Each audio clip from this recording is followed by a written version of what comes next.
Students, आज हम करेंगे केमिकल काइनेटिक्स का एक बहुत ही ज़्यादा इंटरेस्टिंग टॉपिक। इससे पहले हमने कुछ जो डेरिवेशंस वगैरह थे वो हमने किए थे। First order reaction, zero order reaction, second order reactions, उन सब की यूनिट्स वगैरह निकाली थी। अब रही बात न्यूमेरिकल की, तो जो मैं बता चुकी हूँ कि वो मैंने पहले वाले वीडियो में अपलोड किए हैं, तो आप वो जाकर वहाँ पे जाके देख सकते हैं। और अब हम जो डिस्कस करेंगे उसमें बहुत ज़्यादा इंपॉर्टेंट ग्राफ आने वाले हैं। इससे पहले जो हमने ग्राफ देखे थे वो नॉर्मल थे। वो जो ग्राफ थे उनके बेसिस पे छोटे क्वेश्चंस बन सकते हैं। फॉर एग्जांपल एमसीक्यूज बन सकते हैं या एक नंबर वाले बन सकते हैं। उसमें पूछ सकता है कि जीरो ऑर्डर रिएक्शन का ग्राफ है, वो कांस्टेंट है, इंक्रीजिंग है, डिक्रीजिंग है, या नॉन ऑफ द अबव है, क्या है, ऐसे क्वेश्चंस आ सकते हैं। लेकिन अब जो ग्राफ के बारे में डिस्कस करेंगे, जैसे फॉर एग्जांपल ये है रिएक्शन और एनर्जी के बीच में ग्राफ है, ये ऐसे ग्राफ एग्जामिनर पूछेगा। अब ग्राफ को समझने के लिए हम पहले दो टर्म को समझेंगे, और ये दो टर्म पक्का एग्जाम में पूछी जाएगी। ये दो term threshold energy and activation energy 100% exam में पूछी जाएगी। ये जो टर्म है ना, थ्रेशोल्ड और एक्टिवेशन एनर्जी, ये बहुत ही कंफ्यूज करने वाली टर्म होती है। ठीक है, मैं खुद कंफ्यूज होती थी इनमें कि थ्रेशोल्ड एनर्जी क्या है, एक्टिवेशन एनर्जी क्या है, इनको कैसे समझे, कैसे पढ़े। ठीक है, तो अब हम थ्रेशोल्ड एनर्जी और एक्टिवेशन एनर्जी को समझेंगे, और जब तक थ्रेशोल्ड एक्टिवेशन एनर्जी नहीं समझेंगे तब तक हमें ये ग्राफ नहीं समझ आएगा। ठीक है, थ्रेशोल्ड एनर्जी क्या होती है? सबसे पहले तो हमने इतनी मेहनत से डेफिनेशन लिखे, तो डेफिनेशन पढ़ते हैं, उसके बाद ग्राफ के थ्रू डेफिनेशन समझाऊंगी। हाँ जी, ग्राफ के थ्रू समझ में आएगा, ऐसे ही नहीं आएगा। थ्रेशोल्ड है, ठीक है। स्टार्ट करते हैं। Threshold energy is the minimum energy. Threshold एक ऐसी मिनिमम एनर्जी होती है दैट ए कोलाइडिंग मॉलिक्यूल्स। अब कोलाइडिंग मॉलिक्यूल्स क्या होता है? देखो, केमिकल काइनेटिक्स में ये जो चैप्टर है, अगर इसमें आपने कोलिजन वर्ड को नहीं समझा तो फिर समझो कि चैप्टर ही नहीं समझ आ रहा आपको। ठीक है, कोलिजन का मतलब होता है टकराव। जो हमारा रिएक्टेंट होता है उसमें मॉलिक्यूल्स होते हैं, उन मॉलिक्यूल्स के बीच में टकराव होता है ना, तभी रिएक्टेंट से प्रोडक्ट बनता है। टकराव होगा, जैसे मान लो कि रिएक्टेंट है, इसके जो मॉलिक्यूल्स ये आपस में कोलाइड कर रहे हैं, टक्कर कर रहे हैं। ठीक है, कोलाइड करेंगे तो इससे क्या होगा कि जो पुराने बॉन्ड्स था वो टूट जाएंगे, पुराने बॉन्ड रिएक्टेंट के टूट जाएंगे, और जो प्रोडक्ट के न्यू बॉन्ड का क्या होगा, फॉर्मेशन होगा। समझ आया? थ्रेशोल्ड एनर्जी एक ऐसी मिनिमम एनर्जी है जो मॉलिक्यूल्स को कोलाइड करवाती है, should have so as to make the collision effective. Definition तो सिर्फ नहीं समझ आने वाला है, मैं सिर्फ पढ़ा रही हूँ, बता रही हूँ, ताकि आपको लर्न हो जाए। एग्जामिनर ये डेफिनेशन तो पक्का पूछेगा। कोलिजन इफेक्टिव क्या होता है, इस टर्म को समझो। कोलिजन इफेक्टिव एक होता है, collision non effective.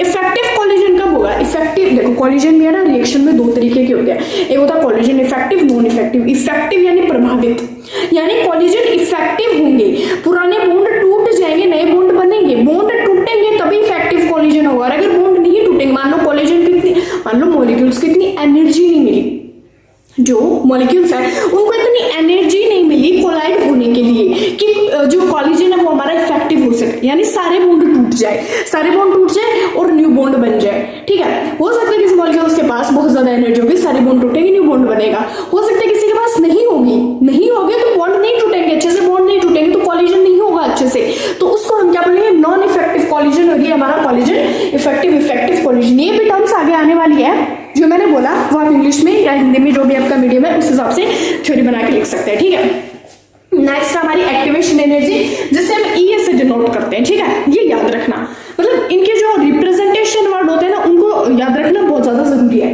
The minimum extra amount of energy, ये भी मिनिमम है, ये भी minimum, the minimum extra amount of energy absorbed by the reactant molecules. जो रिएक्टेंट के मॉलिक्यूल्स है वो एब्जॉर्ब करते हैं एक मिनिमम एक्स्ट्रा अमाउंट की energy, so that its energy become equal to the threshold value is called activation energy. यानी जो एक्टिवेशन एनर्जी है उसको जो उसका कोलिजन है वो इक्वल करना पड़ेगा थ्रेशोल्ड एनर्जी के। ये क्या बोल रही हूँ, डेफिनेशन बिल्कुल नहीं समझ आ रही है ना। चलो मैं आपको ग्राफ के थ्रू समझाती हूँ। ग्राफ प्लॉट कर रहे हैं रिएक्शन के और एनर्जी के बीच में, रिएक्शन और एनर्जी के बीच में। इधर जाने पे रिएक्शन बढ़ रही है, जैसे जैसे अपन इस तरफ राइट हैंड साइड की तरफ मूव कर रहे हैं, रिएक्शन बढ़ रही है, और ऊपर की तरफ एनर्जी बढ़ रही है। अब है ना, ये जो मैंने आर लिखा है ये है हमारा रिएक्टेंट और ये है हमारा प्रोडक्ट। रिएक्टेंट है, इस इधर मैंने लिखा है आई। पहले तो आप आई को अपनी रफ नोटबुक और पेन ले लो और उसमें लिखो, ये ग्राफ बनाओ। ठीक है, और उसमें आई का लिखो इंटरनल एनर्जी। ये मैंने रिएक्टेंट को यहाँ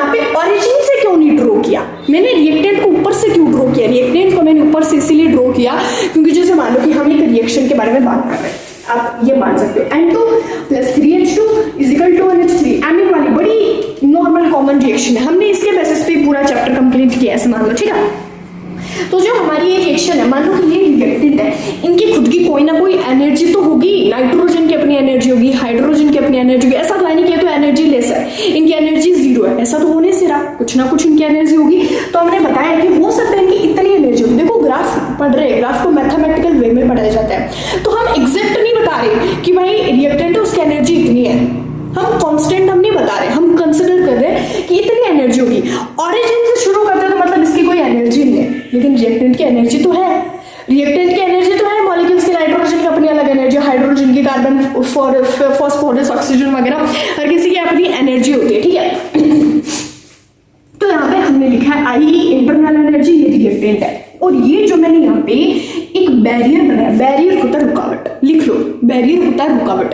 अब ये जो बैरियर है ये है हमारा थ्रेशोल्ड एनर्जी, और ये रिएक्टेंट है, और ये जो मैंने बीच में लिखा है ये जो कि क्या है हमारा एक्टिवेशन एनर्जी। और ये देखो इसके कहने का मतलब क्या है कि जब रिएक्टेंट के पास इतनी एनर्जी होगी कि ये इस बैरियर को क्रॉस कर जाए, जब रिएक्टेंट के पास इतनी एनर्जी हो कि भाई ये बैरियर को क्रॉस कर जाए, तभी वो रिएक्टेंट प्रोडक्ट में बदलेगा, तभी अच्छे से कॉलिजन होगा, इफेक्टिव कॉलिजन होगा और रिएक्टेंट प्रोडक्ट में बदलेगा।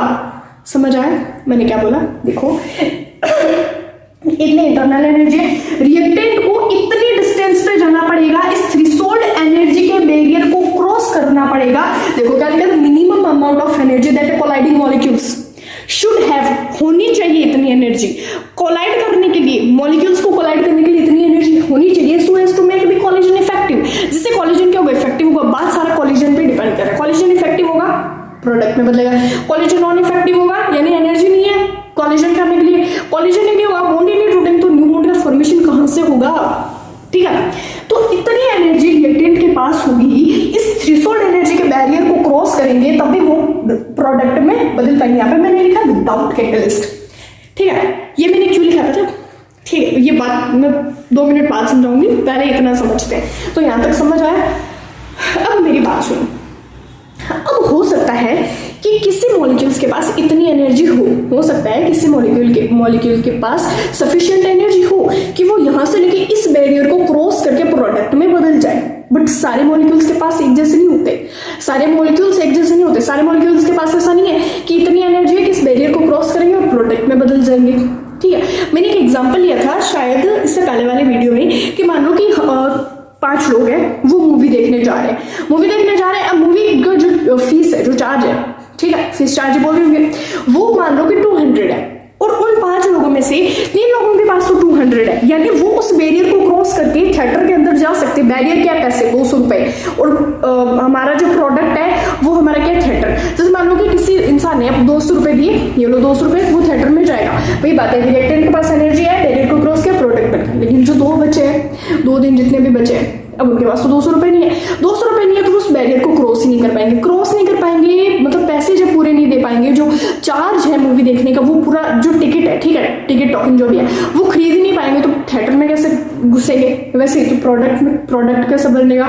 तो अब क्यों ना, जैसे मान लो कि किसी के पास एनर्जी कम है, किसी के पास पैसे कम है, तो इसका मतलब ये है कि वो मूवी देखेगा, कोई ना कोई तो जुगाड़ बिठाना पड़ेगा कि मूवी देख ले, या कोई ना कोई जुगाड़ बिठाना पड़ेगा कि रिएक्टेंट के पास इतनी एनर्जी हो जाएगी प्रोडक्ट में बदल जाए, इतना मान दो। अब क्या होगा, अब ये जो एक्टिवेशन एनर्जी है ना, ये बीच की एनर्जी है कि रिएक्टेंट बैरियर को क्रॉस करने के लिए कितना एनर्जी क्रॉस कर रहा है, इसको हम बोलते हैं एक्टिवेशन एनर्जी।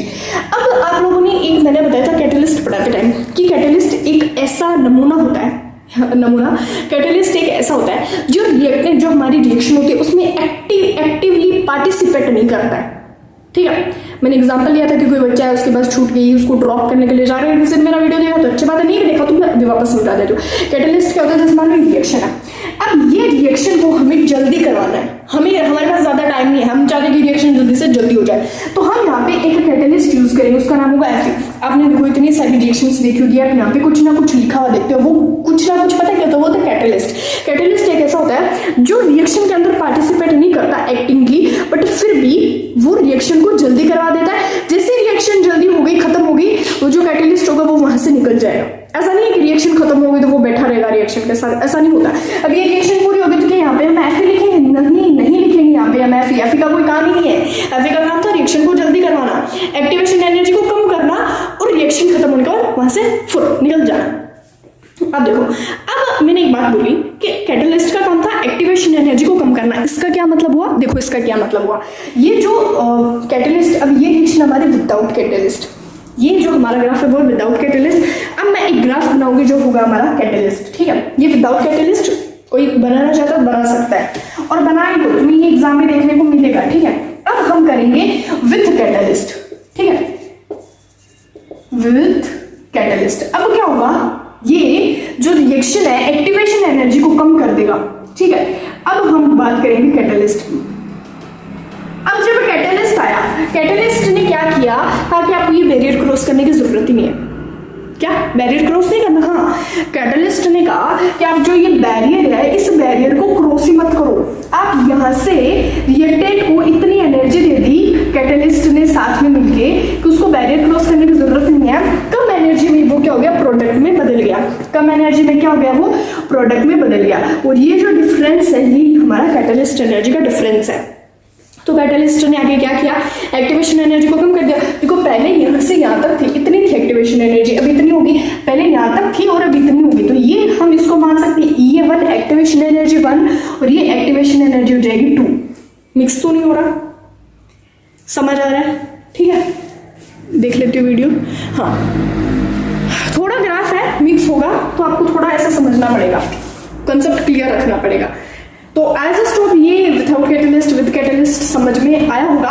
थ्रेशोल्ड एनर्जी कुछ नहीं है कि ऐसी एनर्जी है जो मिनिमम एनर्जी हर मॉलिक्यूल के पास होनी चाहिए जिससे कोलाइडिंग हो मॉलिक्यूल और कोलिजन इफेक्टिव हो जाए। Minimum extra amount of energy absorbed bye reactant molecules. ये जो एक्टिवेशन एनर्जी है ये जब थ्रेशोल्ड एनर्जी के इक्वल होगी तभी हमारा रिएक्टेंट प्रोडक्ट में बदलेगा। ये बात है विदाउट कैटलिस्ट। कैटलिस्ट है तो कैटलिस्ट ने तो सब कुछ ही बदल दिया। कैटलिस्ट ने कहा कि इतना आप बैरियर क्रॉस करोगे कोई जरूरी नहीं है, मैं हूं ना आपके साथ, आप सीधा ही क्रॉस कर सकते हो, सीधा ही रिएक्टेंट से प्रोडक्ट में जा सकते हो। अब मैंने यहाँ पे ना 2 इक्वेशन लिखी है, इक्वेशन नंबर 1 और ये इक्वेशन 2 है।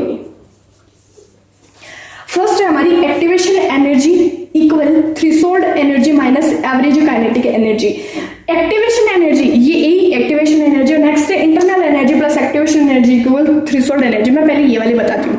ये है इंटरनल एनर्जी, एक्टिवेशन एनर्जी, यानी जब इंटरनल एनर्जी मॉलिक्यूल्स की अच्छी होगी, एक्टिवेशन एनर्जी से बैरियर को क्रॉस करेंगे तभी वो किस पे पहुंच पाएंगे, थ्रेशोल्ड एनर्जी। आप देख सकते हो इंटरनल एनर्जी, एक्टिवेशन एनर्जी और ये थ्रेशोल्ड एनर्जी का बैरियर।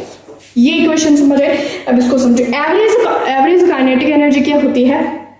एवरेज काइनेटिक एनर्जी मतलब जैसे मान लो कि जो मॉलिक्यूल्स उनकी कोई ना कोई काइनेटिक एनर्जी होती है, वो आपस में कोलाइड कर रहे हैं, ठीक है। जैसे मान लो आप पानी भी गर्म कर रहे हो ना, उसमें वो कट कट कट की आवाज आती है, तो वहां पे जो वाटर के मॉलिक्यूल्स है वो आपस में जैसे टेम्परेचर बढ़ाते हैं 100 डिग्री सेल्सियस पे पहुंचते हैं तो वो बॉइल होना वाटर स्टार्ट हो जाता है। अब आप सोचोगे मैं वाटर का क्यों बीच में एग्जाम्पल लेके आ रही हूँ, वो मैं इसलिए लेके आ रही हूँ क्योंकि जब मॉलिक्यूल्स को एनर्जी मिलती है वो एनर्जी हीट के रूप में मिल सकती है, इलेक्ट्रिसिटी में मिल सकती है, कैसे भी जब मॉलिक्यूल्स को एनर्जी मिलती है तो उनकी काइनेटिक एनर्जी बढ़ जाती है, ठीक है। तो यहाँ पे लिखा है कि activation energy equal threshold energy minus average kinetic energy.